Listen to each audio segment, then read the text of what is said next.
ఈ రాజ్యం మాకు వచ్చుగాక. ఈ చిత్తం పరలోకమందు నెరవేర్చినట్టు మాకు కావలసిన ఆహారం మాకు దయచేయండి. మా నష్టం క్షమించినట్టు మన శోధన లేక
ప్రేమగల ప్రభా మీకు ఎంతగానో వందనాలు స్తుతులు స్తోత్రం చెల్లిస్తున్నాను సార్. ప్రత్యేక రీతిలో దేవ నా ప్రభా ఈ యొక్క కుటుంబంలో మీ నామం మీ రక్తం పెట్టించు దేవ. సింధు జీవితాన్ని మీరు ఎలా కడతారో నాకు తెలియదు, మీరు కట్టండి.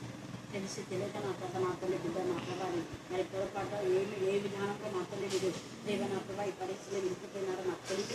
కానీ జీవిత గల భూముల నుంచి మీరే పైకి లేవలెక్కమని ప్రార్థిస్తున్నాను దేవ. నా ప్రభా ప్రభాకరం గర్దించండి, గురించి వాళ్ళలో దుష్టశక్తి దురాత్మసం భయపరచండి. తల్లిగా కొడుకు నా ప్రభా సమర్థించే తల్లిని మీరు గద్దించమని ప్రార్థిస్తాను, బుద్ధి చెప్పమని ప్రార్థిస్తాను.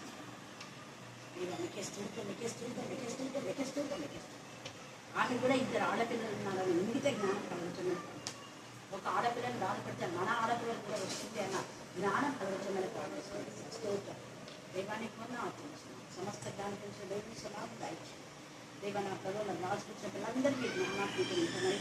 నా ప్రభ నా తల్లి మీ యొక్క ముఖకాంతి ప్రకాశం శక్తిని కూడా నీ జ్ఞానాత్మకం ఎల్లప్పుడూ వాక్యంగా ప్రార్థన దాయించండి. ఏ స్నానం ప్రార్థిస్తున్నాం తండ్రి. ఆమేన్ ఆమేన్. జీవితం జీవించడానికి నీకు పని సహాయం ఇచ్చిన నీ ఎందుకు పరిశుద్ధమైన జీవితం తండ్రి మేము నీ ఎందుకు ఆలోచించుకుంటున్నామయ్యా.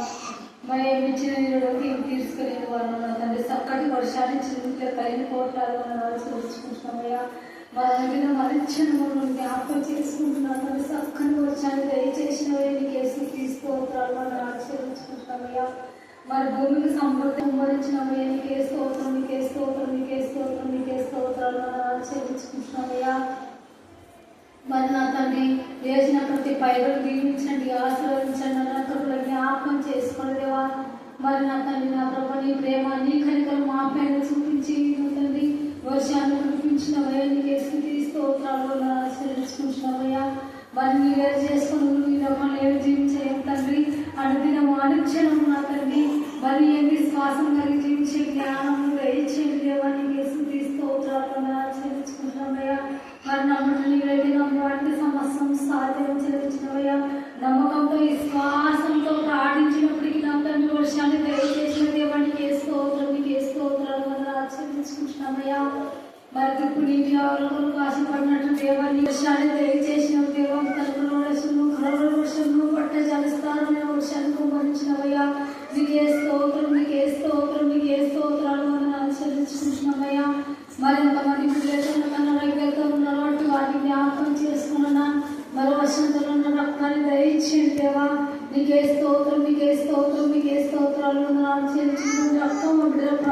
ఇచ్చేయండి దేవానికి స్తోత్రం, నీకే స్తోత్రాలు చెల్లించుకుంటున్నామయ్యా. మరి చిన్నారి వాళ్ళని బట్టి జ్ఞాపకం చేసుకుని చక్కని దయచేసిన దేవానికి స్తోత్రాలు చెల్లించుకుంటున్నామయ్యా.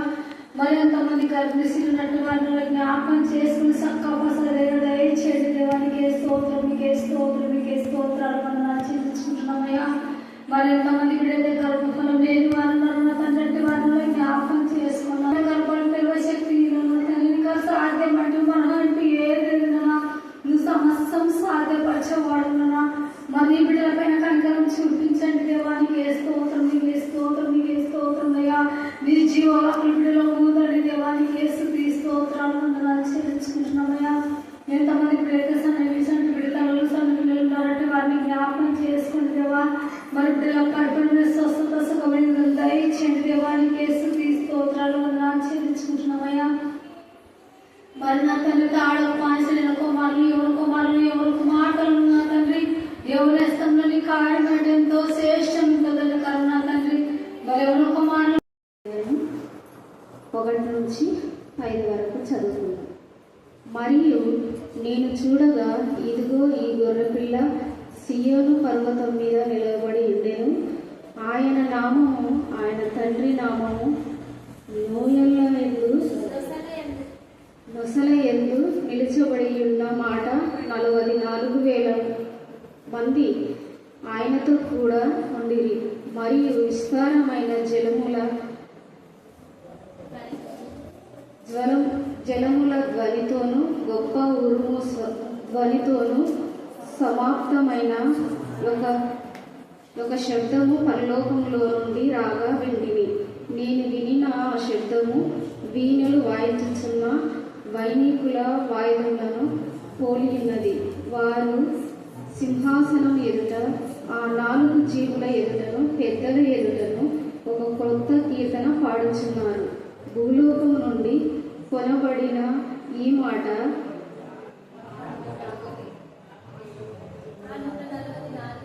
44,000 మంది తప్ప మరి ఎవ్వరూ ఆ కీర్తన నేర్చుకొనజాలరు.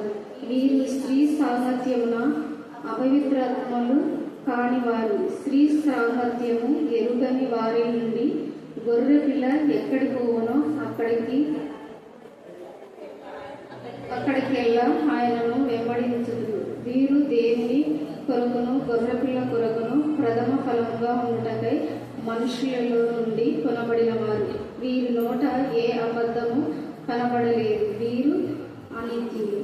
దేవుని వాక్యం దీవించి ఆశ్రయించి మీ కృపా ప్రేమ మహదేశం బట్టి మా నాయన ప్రశస్తమైన మీ సన్నిధానములకు వధింపబడిన గొర్రెపిల్ల రక్తాన్ని బట్టి వందనాలు స్తుతులు స్తోత్రం చెల్లించుకొచ్చిన దేవా. మీరు మాకు తండ్రిగా ఆదరణకర్తగా ఆశ్రయదుర్గంగా, మా మంచి స్నేహితుగా, మా మంచి నాయకుడిగా, మా మంచి గైడ్గా, మా మంచి విడుదల విమోచగా, మా మంచి న్యాయాధిపతిగా, లాయర్గా, నా ప్రభా కౌన్సిలర్గా, నా తండ్రి ముఖ్యంగా మా ప్రధాన కాపరిగా మీరు ఉంటున్నారు.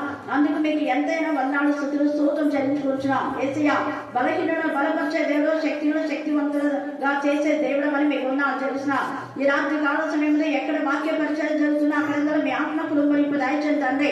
మనిషి ఆత్మ అపవిత్రాత్మను జయిస్తున్న గర్దించి బాధలుగా బంధించమని ప్రార్థిస్తున్నా దేవా. ప్రపంచం అనేకమైన దుర్బోధలు బయలు వెళ్ళుచుండగా దుర్బోధ నుంచి ప్రతి బిడ్డను విడిపించమని ప్రార్థిస్తున్నా.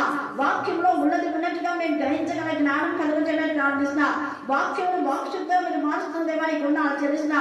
నేను వాక్యం బయట వెళ్ళుచున్నప్పుడే ఆత్మీయ మానసిక శారీరక రుగ్మత నుంచి విడిపించమని ప్రార్థిస్తున్నాం. స్తోత్రం దేవా. నీ వాక్యం శక్తివంతమైంది, మీ వాక్యం బయలుమైనది ప్రభా. నీ వాక్యం ఆ ప్రభా నా తండ్రి ప్రతి మానవుని యొక్క శరీరంలో దూరి వారిలో ఉన్న దుష్ట శక్తులు, దురాత్మల, ప్రేతాత్మల, చేతుడి మానసిక శుద్ధ శక్తులు దేశంలో గద్దించి బద్దలుగా బాధించలేమని గుణాలు చెల్లిస్తున్నాం దేవా. ప్రతి కుటుంబంలో పనిచేస్తుండే చీకటి క్రియలు లయపరచమని ప్రార్థిస్తా. అనేక సంఘాల్లో పనిచేసే ప్రతి చీకటి శక్తులు మా తండ్రి దుర్బోధ నుంచి విడిపించమని ప్రార్థిస్తున్నా. స్తోత్రం దేవా. యూదులు కాకయే యూదులు మనం చెప్పుకునే దేవా అబద్ధం అనే సమాజం నుంచి నా తండ్రి ప్రతి సమాజం సంఘాన్ని విడిపించమని ప్రార్థిస్తున్నాం. ఇలాంటి కాల సమయంలో మా ప్రభు నా తండ్రి ముఖ్యంగా ఎవరెవరైతే నా తండ్రి ఏజ్కి ప్రిపేర్ అవుతున్నారో ఆ బిడ్డలు మీ జ్ఞానాత్మక నిలపండి దేవా. మెమరీ పవర్ మీ దాయిచ్చండి తండ్రి. వారి ప్రయాసం ప్రభు నందు పెద్ద కాకుండా ప్రభు దాయిచ్చండి కాక. విత్తనంలో విత్తుకున్న ప్రతి ఒక్కరి యొక్క పంటలు మీరు దేవా మీకు మహిమకరమైన విధానంలో పండించిన పంటను బట్టి నీకు నాకు తెలిసిన మీ సన్నిధిలో తీసుకొచ్చిన ప్రతి ప్రజల్లో పదవులు బట్టి నీకు చెల్లిస్తున్నాం. నమ్మదగిన దేవ స్తోత్రం. బిడ్డల కష్టాలతో మీరు దీవించండి. ఈ రోజు నా ప్రభు నా తండ్రి మరి అజిత వారి యొక్క పొలంలో విత్తనటువంటి విత్తనాలు కూడా 30 పర్వతం మీద నిలువబడి ఉండేను. ఆ గొర్రె పిల్ల సియోను పర్వతం మీద నిలువబడి ఉండేను. ఆ గొర్రె పిల్ల సియోను పర్వతం మీద నిలువబడి ఉండేను. గమనించాలా, 14వ అధ్యాయానికి వచ్చేసరికి యేసుక్రీస్తు ప్రభుల వారు లేదా వధింపబడిన గొర్రె పిల్ల ఆ యొక్క 7 ముద్రలు విప్పింది. 7 ముద్రలు విప్పిన తర్వాత ఏమేమి సిచ్యువేషన్ జరిగాయో అవన్నీ మనం 13వ అధ్యాయం దాకా చూసుకున్నాం. 13వ అధ్యాయంలో భయంకరమైన క్రూర మృగం. ఈ క్రూర మృగము ఎలాంటిది అంటే అపవాదియగు సాతానుడు వాడికున్న గుణలక్షణాలన్నీ కూడా క్రూర మృగానికి ఏం చేశాడు? ఏకరు పెట్టాడు. మనలో కూడా చాలా మంది అలాగే ఉంటారు. వాళ్ళకున్న చెడు అలవాట్లను వేరే వాళ్ళకు నూరిపోస్తూ ఉంటారు. వేరే వాళ్ళను కూడా పాపంలోకి నడిపిస్తుంటారు. వాళ్ళు తప్పు చేయడమే కాకుండా వేరే వాళ్ళు పాపం చేయడానికి ప్రేరేపింప చేస్తుంటారు. ఈ 13వ అధ్యాయంలో వాడు భయంకరమైన క్రూర మృగం. మొదటి క్రూర మృగము, రెండవ క్రూర మృగం, తర్వాత అపవాదియకు సాతానుడు. ఈ ముగ్గురు కలిసి దేవునికి విరోధంగా ఏమేం చేశారో అవన్నీ కూడా మనం 13వ అధ్యాయంలో చూసుకున్నాం. చివరిగా 666 ఇందులో జ్ఞానం కలదన్నారు. ఎందుకు జ్ఞానం కలదు అన్నారు అంటే ఈ 666 లేదా 616 అనే ఈ సంఖ్య చాలా మంది క్రైస్తవులకు తెలుసు కాబట్టి వాడు ప్లాన్ గా ఆ సంఖ్యను కాకుండా ఆ సంఖ్య యొక్క నంబర్ వచ్చేలాగా 18 చేయొచ్చు. అంటే 18. అలాగనే 3 తర్వాత 8 9 చేయొచ్చు. అలాగనే 3 9 6 చేయొచ్చు. ఇలాగా అంటే ఎటు కూడినా కూడా అవి 18 వచ్చేలాగా వాడు జిమ్మిక్ చేస్తుంటాడు. జాగ్రత్తగా ఉండాలి. ఆ సంఖ్య 666 అంటే వేయించుకోరు అని ఈ వేరే సంఖ్యగా అది ఏదో ఒకటి దేశం సంఖ్యను లేకపోతే ఏదో ఒకటి చెప్పి భ్రమపరిచి ఆ సంఖ్యను వేయించేలా వాడు ఏం చేస్తాడంటే బలవంతం చేస్తాడు. ఆ బలవంతంలో మనం దేవుని బిడ్డలుగా నిలవగలిగి ఉండాలి. అందుకనే దేవుని యొక్క నామము ఎవరి నొసల్లో ఏదైతే ఉందో వాళ్ళని మాత్రం వాడు టచ్ చేయలేడు. హల్లెలూయా, హల్లెలూయా, హల్లెలూయా. ఈ క్రూర మృగము ఇంకేం చేస్తుందంటే పరిశుద్ధులతో యుద్ధం చేస్తున్నది, వేరే వాళ్ళతో కాదు. పరిశుద్ధులతో యుద్ధం చేసి కొంతకాలం మనం బాధ పెట్టడానికి దేవుడే అలౌ చేస్తాడు. కారణం ఏంటి అంటే పరిశుద్ధులు ఈ పరీక్ష పరిశోధనలో జయిస్తారా లేదా, వాళ్ళు ఓడగొడతారా లేదా, ఈ పరీక్ష పరిశోధనలో వాళ్ళు నిలవగలుగుతారా లేదా అని దేవుడు కొంత సమయాన్ని వాళ్ళకి ఇస్తాడు. దేవుడు అధికారం ఇవ్వకపోతే వానికి అధికారం లేదు. కాబట్టి రాత్రి కాల సమయమందు ఈ అధికారం ఇవన్నీ అయిపోయిన తర్వాత ఈ యొక్క యేసు ప్రభువు వారు సియోను పర్వతం మీదకి వచ్చారు. ఇలాగ మన లేఖన భాగంలో చాలా ఉన్నాయి పర్వతాలు, కొండలు. అందుకే దావీదు కీర్తనకారుడు 121లో కొండల తట్టు నా కన్నులు ఎత్తుతున్నాను, నాకు ఇక్కడి నుంచి సహాయం. ఇక్కడి నుంచి మనుషులు ఎవరు సహాయం చేయరు, ఎవరు చేస్తారు? దేవుడు. హల్లెలూయా, హల్లెలూయా. ఈ దావీదు ఒంటరి అయిపోయినాడు. దావీదు ఇక 10,000 కొలది, సౌలు 1000 కొలది అన్నందుకు సౌలులో విషపు చూపు వచ్చింది. మన సంఘాల్లో కూడా ఎవరినైనా వేరే వాళ్ళని కూడా ప్రశంసించాలంటే వెంటనే విషపు చూపు వస్తుంటది. ఆ విషపు యొక్క మాటలు వెంటనే మనకు అర్థమైపోతుంది. ఓ వీళ్ళు చేసినటువంటి బోధ విషపూరితమైన విధానంలో ఉంది కదా అని మనం అప్పుడే ఐడెంటిఫై చేయవచ్చు. ఎందుకు అంటే వాక్యం చెప్పేది 3 విధాలు. ఒకటి పరిశుద్ధాత్మ, 2 మనుష్యాత్మ, 3వది అపవిత్రాత్మ. పరిశుద్ధాత్మ చెప్పేటప్పుడు లేఖన భాగాలను క్షుణ్ణంగా ఉన్నట్టుగా ఆ లేఖన భాగాలను సరిపోయిన విధానంలో వాటినే చెప్తారు కానీ మైండ్ డైవర్ట్ కాదు. ఇంకా మనిషి ఆత్మ అంటే మనుషులు ఏమేమో చెప్పింటారు, ఆ చెప్పినవన్నీ మళ్ళా ఏం చేస్తారు? వేరే విధానంలో మాట్లాడుతుంటారు. ఆ చెప్పిన వాటినే బోధంగా చెప్తూ ఉంటారు. కానీ దేవుడు ఊరుకోడు. తీర్పు దినమంతా అన్ని తీసుకొస్తాడు దేవుడు. ఇక్కడ ఈ యొక్క కొండ పైన అందుకనే దావీదు 10,000 కొలది అన్నప్పుడు సౌలులో విషపు చూపు వచ్చింది. అలాగా సౌలు వెన్నాడుతున్నప్పుడు సౌలుకి యాక్చువల్ గా మేలు చేశాడు దావీదు. దావీదు మేలు చేస్తే సావీదు మేలు కోరుకుంటే సౌలునేమో ఏం చేస్తున్నాడు యొక్క ప్రాణాన్ని తీయాలని చూస్తున్నాం. దేవుడు అనుకుంటాడా?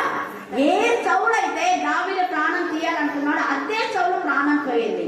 ఏ ఇస్కరియోతు యూదా అయితే ఒక దొంగగా ఉన్న బ్రతుకును తండ్రి అయిన దేవుడు సరిచేస్తే ఆ దొంగ లాంటి జీవితాన్ని యేసయ్య బాగు చేస్తే కృతజ్ఞత లేకుండా విశ్వాసఘాతకుడై తాను దేవుడు చేసిన మేళ్ళన్నింటిని మర్చి అనేక మంది దేవుడు చేసిన యేసయ్య ద్వారా పొందిన స్వస్థలన్నీ మర్చిపోతే ఎప్పుడైతే విశ్వాసఘాతకులు అయిపోతున్నారో అప్పుడే వాళ్ళకి శిక్ష వస్తుంది.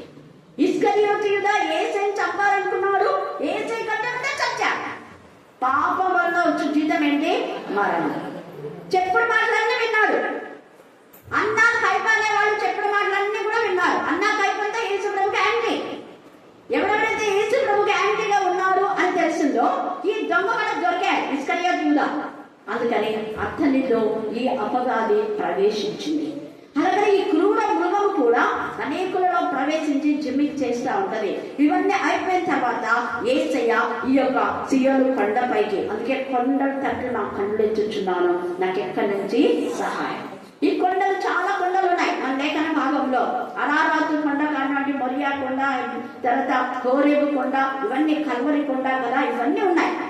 అయితే ఈ కొండల గురించి మనం ధ్యానం చేసుకుంటే ప్రతి కొండ దేవునికి ఇష్టమైన కొండగా మారాలని అండైన యేసయ్య మనతో మాట్లాడుతున్నాం. హల్లెలూయా, హల్లెలూయా, హల్లెలూయా. అందుకనే సియోను పర్వతం మీద ఆయన నిలబడి ఉన్నాడు. ఆయన నామమును, ఆయన తండ్రి నామమును, అంటే రెండు విధాలుగా ఉన్నాయి ఇక్కడ. ఆయన నామము అంటే యేసు ప్రభు రక్తంలో కడగబడి కొనబడి ముద్రించబడిన వాళ్ళు యేసయ్య నామాన్ని ధరిస్తారు. తండ్రి నామం అంటే పాత నిబంధన కాలంలో ఉన్నటువంటి వాళ్ళు. ఈ యొక్క ఇశ్రాయేలు జనాంగంలో 144,000 మందిని తండ్రి అయిన దేవుడు ఏర్పాటు చేసుకున్నాడు. ఏర్పరచబడినటువంటి ఆ వంశంలో ఉన్నారు. ఏర్పరచబడిన గుంపులో 144,000 మంది ఉన్నారు. అయితే ఈ 144,000 మందిలో ఒక గోత్రం దేవుడు తీసేశాడు. ఆ గోత్రం ఏంటంటే దాను గోత్రం. దాను దేవుడికి విరోధమైన పాపం చేశాడు కాబట్టి ఆ గోత్రం అక్కడ తీసివేయబడింది. మరలా 7వ అధ్యాయం ప్రకటనలో లెక్కింపలేని జన సమూహంలో ఉన్నాం. ఎంత గొప్ప కృప! ఈ రాత్రి కాల సమయమందు నువ్వు లెక్కింపలేని జన సమూహంలో ఉన్నా పశ్చాత్తాపంతో తండ్రి అయిన దేవుడి ఎదుట ప్రతిదీ అతిక్రమను దాచిపెట్టేవాడు ఎప్పుడు ఎన్నడూ ఏమవుతాడు? వర్తిల్లాడు. వాటిని ఒప్పుకోవాలి, విడిచిపెట్టాలి, ఇక మీద చేయకూడదు. హల్లెలూయా, హల్లెలూయా, హల్లెలూయా. అతిక్రమములు ఒప్పుకోండి అంటే మనలకు ఎంత కోపమో. చేసేవన్నీ నానాకమైన చండాల పనులు చేస్తారు. వాక్యానుసారంగా హెచ్చరిక చేస్తే ఎంత ఇదోమని చూడండి, ఎంత ఇదిగా ఇక్కడ మనం చూస్తే ఈ యొక్క గొర్రె పిల్ల నామంలో ముద్రించబడిన వాళ్ళు 144,000 మంది. ఒకటి. రెండవది, వాళ్ళకు ఏముంది అంటే వీణలు వాయించుచున్న వైదికుల నాదములు కూలింది. ఎందుకు అంటే వారు ఒక కొత్త కీర్తన పాడుతున్నారంట ఆ గొర్రె పిల్ల యొక్క ఎదుట పెద్దల. హల్లెలూయా, హల్లెలూయా, హల్లెలూయా. కొత్త కీర్తన మనం పాడదాం. పాడిందే పాట పాస్వర్డ్ల దాసరి అన్నట్టు ఎవరో పాడిన పాటలు. అందుకనే పాట కంటే ప్రార్థన శ్రేష్టమైంది. ఆ ప్రార్థనలో అనేకమైన కొత్త అంశాలు వస్తాయి. మనం చాలాసార్లు ప్రార్థన అంటారు, విజ్ఞాపన ప్రార్థన అంటారు. విజ్ఞాపన ప్రార్థనలో విజ్ఞాపన తక్కువ, పాటలు ఎక్కువ. పేరేమో విజ్ఞాపన ప్రార్థన. విజ్ఞాపన ప్రార్థన అంటే 10 కానీ 20 మంది కానీ ఎక్కువ విజ్ఞాపన చేయాలి. అలా విజ్ఞాపన చేయడం ద్వారా దేవుడు మన యొక్క ప్రతి అక్కర అవసరం యేసు క్రీస్తునందుకు ఆయన తీరుస్తాడు. ఎందుకంటే ఆమోసు 8లో మీ పాటల ధ్వని నాకు ఇష్టం లేదంటాడు. మీరు పాడుతున్నారు కానీ మీరు విషపు హృదయాన్ని కలిగి దేవునికి విరోధమైనటువంటి స్వార్థం. ఎంతసేపు నేను, నా కుటుంబము, నేను, నా భార్య, నా పిల్లలు, నేను, నా భర్త, నా పిల్లలు, నేను, మా అమ్మమ్మ, మా నాయన, ఇంకా వాళ్ళు మాత్రమే. టీవీలో మీరు చూస్తే ఆ టీవీలో ఎంతసేపు దైవజనులు వస్తుంటారు కదా, వాళ్ళు వస్తారు, వాళ్ళ భార్యలు, వాళ్ళ పిల్లలు, ఇంకా మిగతా వాళ్ళు వద్దు. కానీ డబ్బులు ఇచ్చేదేమో మొత్తం ఎంతమందో స్పాన్సర్స్, ఎంతో మంది వేలు లక్షల స్పాన్సర్ చేస్తారు. అలాగే వాళ్ళకు ఒక్కరికైనా ప్రార్థన ఇచ్చారా అంటే ఉండదు. వీళ్ళు మాత్రమే కనపడుతుంటారు. యేసయ్య అలా కోరలేదు. యేసయ్య తండ్రి ఆయనకు ఏ అధికారాన్ని అయితే ఇచ్చాడో అదే అధికారాన్ని 10 మంది శిష్యులకు ఇవ్వడు. క్షమించండి, 11 మంది శిష్యులకు ఇచ్చి మత్తయి సువార్త 10వ అధ్యాయంలో మీరు వెళ్ళి ఏం చెప్పాడు? హల్లెలూయా, హల్లెలూయా. అందరు ఒక్కరికని చెప్పాలా? లేఖన భాగంలో మనోళ్ళైతే ఇది మాకు అది మాకు అంటుంటారు. మాకు అనేది నీవుగా ఏదైనా ప్రత్యేకంగా చేస్తే అది దేవునికి ఇచ్చిన పరిచర్య. అంతేగాని ఒకరు చేసే పరిచర్యలో వేలు పెట్టాలని చూస్తే దేవుడు కోరుకోడు. ఎక్కడలా జరగలేదు. దేవునికి మహిమకరమైన విధానంలో మనం ఉండాలి. అందుకని ఇక్కడ ఎంత చక్కగా పరిశుద్ధాత్మ దేవుడు మాట్లాడుతున్నాడు.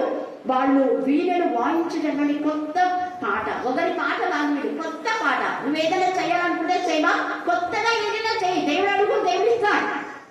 నేను ఇప్పుడు ఇక్కడ వచ్చినప్పుడు మొదట దేవుడు అక్కడ నేను ఏమేమైతే పార్టిసిపేట్ చేస్తున్నానో కర్నూలులో అవన్నీ దేవుడు ఇక్కడ చేయడానికి నాకు కృప ఇచ్చినాడు. పైగా మిషనరీస్ సపోర్టర్, మిషనరీస్ కూడా అధికారులే. మన అధికారుల కంటే మిషనరీస్ ఉన్నారు. మిషనరీస్ కంటే దేవుని యొక్క అధికారంలో. హల్లెలూయా, హల్లెలూయా, హల్లెలూయా.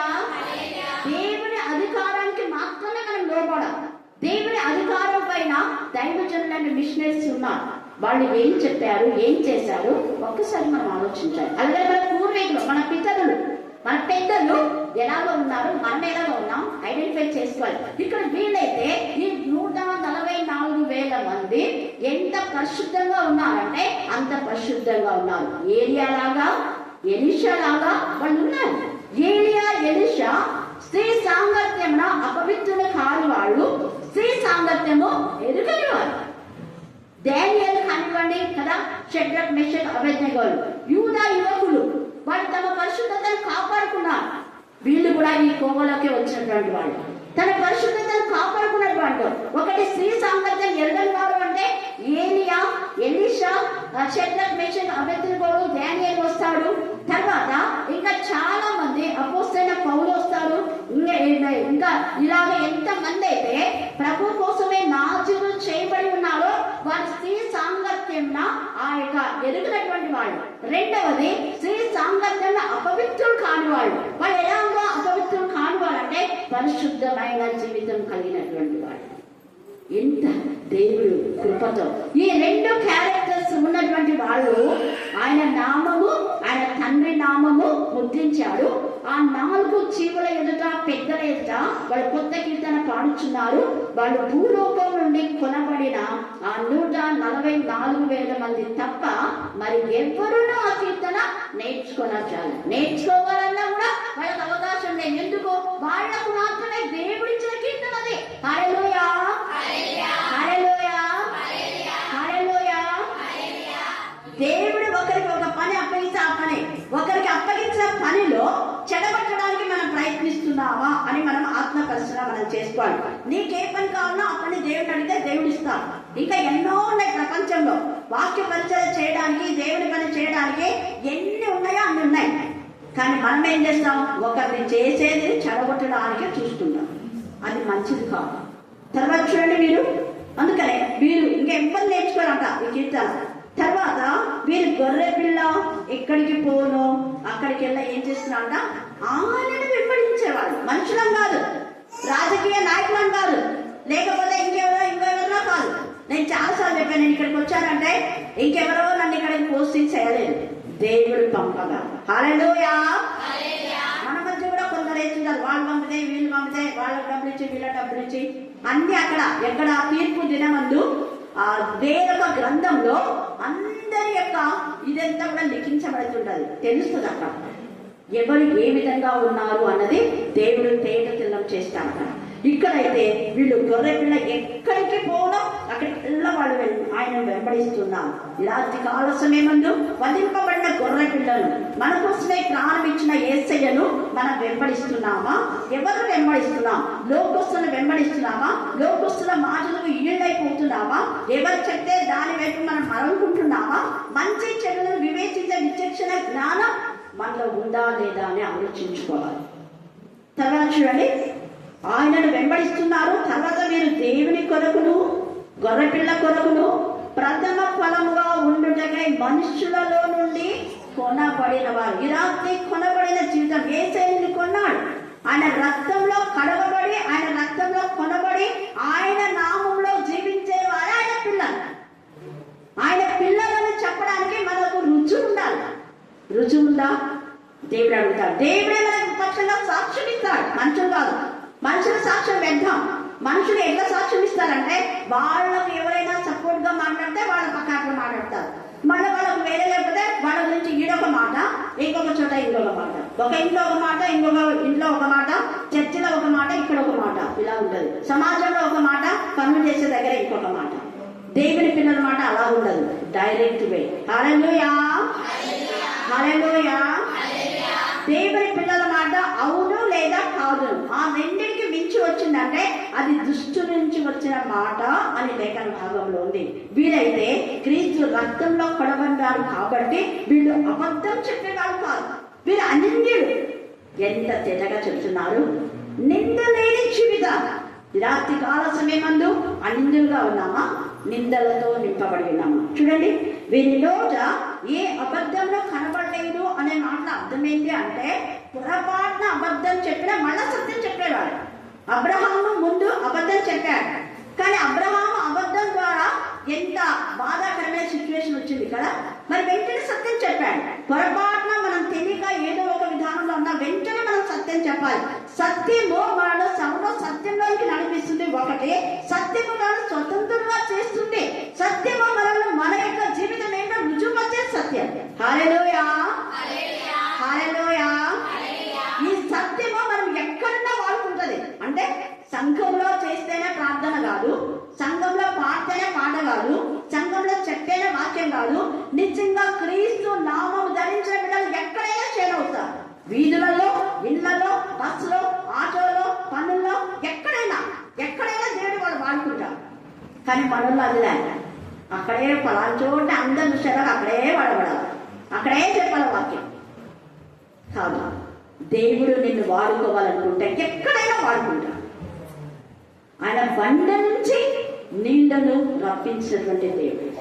చేపలు పట్టే వాళ్ళు, పాములు, భయంకరమైన కంపు చీటు వాళ్ళని, కానీ పరిమళ వాసన వెదజల్లే జీవితాన్ని యేసయ్య వాళ్ళకి ఇచ్చాడు. వారు ఏ సర్టిఫికేట్ లేదు వాళ్ళకు, ఏ డాక్యుమెంట్స్ లేదు వాళ్ళకు, కానీ యేసయ్యనే సర్టిఫికేట్. హల్లెలూయా, హల్లెలూయా, హల్లెలూయా. యేసయ్య పాదాల చెంత వాళ్ళు ఉన్నారు. దావీదుకు ఎవరు చేశారు అంటే, వాళ్ళ యొక్క తల్లి మనం చూస్తే అక్కడ ఎంత చక్కగా నుజావేతు, తర్వాత వాళ్ళ అక్క, అక్కడ మనం చూస్తే సెరూయా. ఈ సెరూయా తన యొక్క ముగ్గురు కుమారులను దావీదుకు సహాయకారులుగా పెంచుతుంది. దేవుని యందు భయభక్తి గల కుమారులు కాబట్టి వాళ్ళు కూడా అభిషేకం పొందిన దావీదును అర్థం చేసుకొని అభిషేకం పొందిన దావీదుకు సపోర్ట్ గా ఉన్నారే కానీ వేరే వాళ్ళకి సపోర్ట్ గా లేదు. కారణం సెరూయా దావీదు అభిషేకంలో ఆమె గుర్తించింది. హల్లెలూయా, హల్లెలూయా, హల్లెలూయా. అందుకే దావీదు సహకారులంతా ఆత్మ సంబంధులు. దావీదుకి ఎవరైతే యాంటీగా ఉన్నారో వాళ్ళంతా లోక సంబంధులు, శరీర సంబంధులు, వాళ్ళు ప్రకృతి సంబంధులు, ప్రకృతి ఆత్మ కలిగినటువంటి వాళ్ళు. ఆత్మ సంబంధులు సపోర్ట్ చేస్తారు, ప్రకృతి సంబంధులు సపోర్ట్ చేస్తారు. వీరైతే ఆత్మ సంబంధులుగా ఉన్నారు కాబట్టి వీళ్ళు సత్యం చెప్తున్నారు, అనిందులుగా ఉన్నారు. తర్వాత 6వది, అప్పుడు మరి యొక్క దూతను చూచుటని అతడు భూనివాసులకు అనగా ప్రతి జనములకు. చూడండి, ఎప్పుడైతే వీళ్ళంతా కూడా దేవుని యొక్క నామంలో మీరు కడగబడి ముద్రించబడి పరిశుద్ధమైన జీవితం జీవించారో ఆ పరిశుద్ధమైన ప్రార్థన దేవుని సన్నిధికి వెళ్ళి ఏమవుతుంది, దేవునికి విరోధమైన వాళ్ళకి ఇక్కడ శిక్ష విధిస్తున్నాడు దేవుడు. అందుకని చూడండి, భూనివాసులకు అనగా ప్రతి జనములకును ప్రతి వంశములకును ఆయా భాషలో మాట్లాడు వారికి ప్రతి ప్రజకును ప్రకటించినట్లు నిత్య సువార్త తీసుకొని ఆకాశ మధ్యమున ఎగురుచుండే ఈ దూత ఎగురుతూ వాక్యం చెప్తుంది. అంతకంటే పక్షిరాజు కూడా అయ్యో అయ్యో అయ్యో, మహాబబులోను కూలిపోయిన అహంకారే నాదే బలము బలగము అన్నటువంటి, నేను పెద్ద జ్ఞానిని, నాకంటే మార్కెట్ అది సో చెప్పాలనుకుంటే మనం కూడా చెప్పవచ్చు కదా. చెప్పాలనుకుంటే ఎన్నో ఉంటాయి, కానీ వాటితో అవసరం లేదు. ప్రపంచంలో ఎక్కడైనా సంఘం పెట్టచ్చు, ఎక్కడైనా బ్యాప్టిజం ఇవ్వచ్చు, ఎక్కడైనా కూడా పెళ్లి చేయవచ్చు. అంటే ఇంటర్నేషనల్ ట్రైనింగ్ చేశాం అని ఎప్పుడు చెప్పాలా? నేను డబ్బులు చెప్పాలా? చెప్పినానా నీకు ఎక్కడైనా? అవసరమైన అడుగులు చెప్తున్నా. ఇక్కడ వీళ్ళు చూడండి, ప్రతి అందరికీ కూడా ఈ వార్త తెలియాలి. ఆ దూత ఎంత చక్కగా యేసు ప్రభు వారికి శిష్యులు కూడా వాళ్ళకి ఏ సర్టిఫికేట్ లేదు, కానీ భూలోకంలో వాళ్ళు ఏం చేశారు? తలకిందులు. హల్లెలూయా, హల్లెలూయా, హల్లెలూయా. అందుకే నిత్య సువార్త ప్రకటన తీసుకొని ఆకాశ మధ్యమున ఎగురుచుండెను అతడు. మీరు దేవునికి భయపడి ఆయన మహిమపరచుడి, ఆయన తీర్పు తీర్చు గడియ వచ్చాను. ఈ రోజు మీకు ఒకవేళ బాధ వచ్చిందేమో, తీర్పు తీరుస్తాడు ఆయన. ఏమది? దేవునికి మహిమకరమైన విధానంలో ఉంది. ఎవరి పరిచయ దేవునికి ఇష్టంగా దేవుడు తీర్పు తీరుస్తాడు, మనుషులు కాదు. చూడండి, అందుకే మన ప్రయాసం ప్రభునందు ఎప్పుడు ఎన్నడూ వ్యర్థం కాదు. ఆయన తీర్పు తీర్చు గడియ వచ్చాను కనుక ఆకాశంలో భూమిని సముద్రమును జలధారలను కలుగ చేసిన వానికి ఏం చేయాలంట? నమస్కారం చేయండి. దేవుని అధికారమే మనకు ముఖ్యం, మనుషుల అధికారం కాదు. మనుషులకు మనం లోబడిన అవసరం లేదు. అధికారంలన్నీ దేవుడు ఇచ్చినవే, కానీ ఆ అధికారంలో దైవికమైన విధానంలోనే దేవుడికి మనం లోబడాలి. దేవుడు ఒక పని చేయమని మనకు చెప్పాడు, మళ్ళీ మన పైన ఎవరో మాకు అధికారం ఉంది, అది ఉంది, ఇది ఉంది, అజ్జయకూడదు, ఇజ్జయకూడదు అంటే మానుకోకూడదు. దేవుడు అధికారుల పైన అధికారం. హల్లెలూయా, హల్లెలూయా, హల్లెలూయా. ముఖ్యమంత్రి, ప్రధానమంత్రులు, ఎమ్మెల్యే, ఎంపీస్ వీళ్ళందరికంటే కూడా పాస్టర్స్, పోపులు, ఇంకా ఏమేమి ఉన్నారో, ఎన్ని రెవరెండ్లు ఉన్నాయో వాళ్ళందరికంటే మన యేసయ్య అధికారి, అధిపతి. ఆయన మాటనే మనకు ఖచ్చితం. అందుకే ఆయన ప్రవక్తలను పంపాడు, యాజకులను పంపాడు. యాజకులు కూడా ప్రవక్తలకు లోబడాలి, ప్రవక్తల మాట వినుడి అన్నాడు. ఇర్మియా యాజకులు మీరు చేసే తప్పు అని చెప్తే యాజకులు, పెద్దలు, అధికారులు కలిసి ఇర్మియాను బాధ పెట్టారు. కానీ దేవుడు ఏం చేశాడు? మళ్ళా వాళ్ళ బాధ, వాళ్ళ బంతి గోడకేసుకొస్తే మళ్ళీ వాళ్ళ ముఖాలకే కొట్టినట్టుగా వాళ్ళు తవ్విన గుంతలో వాళ్ళే పడిపోయారు. అలాంటి పరిస్థితి వద్దు. ఇక్కడ ఈ దూత ప్రకటిస్తుంది, ఈ రాత్రి కాల సమయంలో మనకు కూడా ఏదో ఒక విధానంలో దేవుడు తన యొక్క మాటను ప్రకటిస్తున్నప్పుడు మన బ్రతుకులు మనం సరిదిద్దుకోవాలి.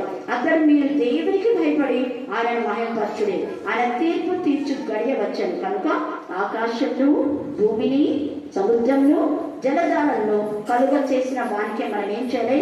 నమస్కారం చేయాలి. చాగిలపడి ప్రార్థన, మోగాడి ప్రార్థన. అందుకే అంటున్నాడు ఇక్కడ నమస్కారం చేయండి అని గొప్ప స్వరంతో చెప్పండి.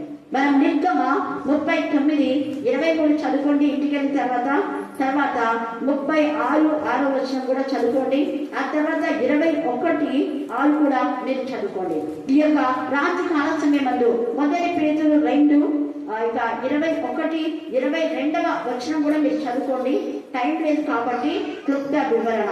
మరి దేవుడు మనందరితో ఈ రాత్రి కాల సమయంలో పాడైన జీవితాన్ని సరిచేయడానికి, దూరకాలం మంది పాడైన బ్రతుకులను సరిచేయడానికి మన దేవుడు సమర్థుడైన దేవుని హత్తుకొని ఆనుకొని జీవిస్తాం. దేవుడు ఈ లేఖన భాగాన్ని దీవించి ఆశీర్వదించుగాక.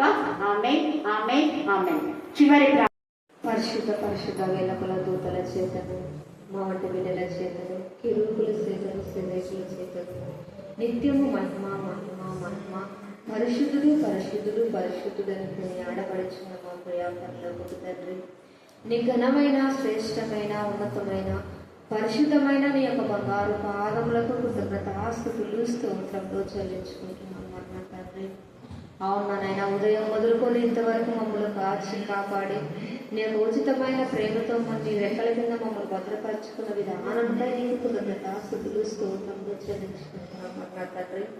అవును నా ప్రభా, యొక్క రాత్రికాల సమయంలో మరి నా తండ్రి నీ యొక్క సహవాసంలో చేరి మేమందరం ఈ రీతిగా కలుసుకొని నిన్ను స్తుతించి, నిన్ను ఆరాధించి, నిన్ను కొనియాడి, నిన్ను మైపరిచే భాగ్యాన్ని మాకందరికి ఇచ్చినందుకు నీకు వందనాలు, స్తుతులు, స్తోత్రాలు చెల్లించుకుంటున్నాం మరి నా తండ్రి. అవును నా ప్రభా, యొక్క సహవాసంలో చేరి వచ్చిన ప్రతి బిడ్డని మీరు జ్ఞాపకం చేసుకుని అడుగుచుంటున్నాం నా తండ్రి. నీకు స్తోత్రంలో చెల్లించుకుంటున్నాం మరి నా తండ్రి. రాక వెనుకబడి ఉన్న బిడ్డ నా తండ్రి మరి యొక్క వారం నడిపించమని అడుగుచుంటున్నాం నా తండ్రి. నీకు స్తోత్రంలో చెల్లించుకుంటున్నాం నా తండ్రి. జీవం గల మా నాయన పరిశుద్ధుడా, నీకు వందనాలు, స్తుతులు, స్తోత్రాలు చెల్లించుకుంటున్నాం నా తండ్రి. అవును నా ప్రభువా నా తండ్రి, నీ యొక్క దాసురాల ద్వారా నా తండ్రి నీవు మాట్లాడిన విధానంతో నీకు వందనాలు, స్తుతులు, స్తోత్రాలు చెల్లించుకుంటున్నాం నా తండ్రి. ఈ దాసురాలు సెలవిచ్చిన రీతిగా మరి నా తండ్రి పరిశుద్ధాత్మ వలన, మనుషుల వలన, అపరిత ఆత్మ వలన నా తండ్రి మరి నా తండ్రి వాక్యమును బోధించిన నిమిత్తమైన తండ్రి నీ యొక్క దాసురాలు మరుపరుచుకున్నది నాయన నీకు స్తోత్రంలో చెల్లించుకుంటున్నాం నైనా. వాక్యానుసారంగా నా తండ్రి మేము నడుచుకునేటప్పుడు మాకు జ్ఞానంలో దయచేసి అడుగుచుంటున్నాం నా తండ్రి. నీకు స్తోత్రములు, నీకే స్తోత్రములు, నీకే స్తోత్రములు, నీకే స్తోత్రములు చెల్లించుకుంటున్నాం నా తండ్రి. అయ్యా మేము వినుమటుకు వారంగా ఉండకుండా నా తండ్రి అయ్యా విన్న వాక్యాన్ని నా తండ్రి మా హృదయాల్లో నెమరు వేసుకున్న జ్ఞానం దయచేయమని అడుగుచుంటున్నాం నా తండ్రి. నీకు స్తోత్రములు చెల్లించుకుంటున్నాం.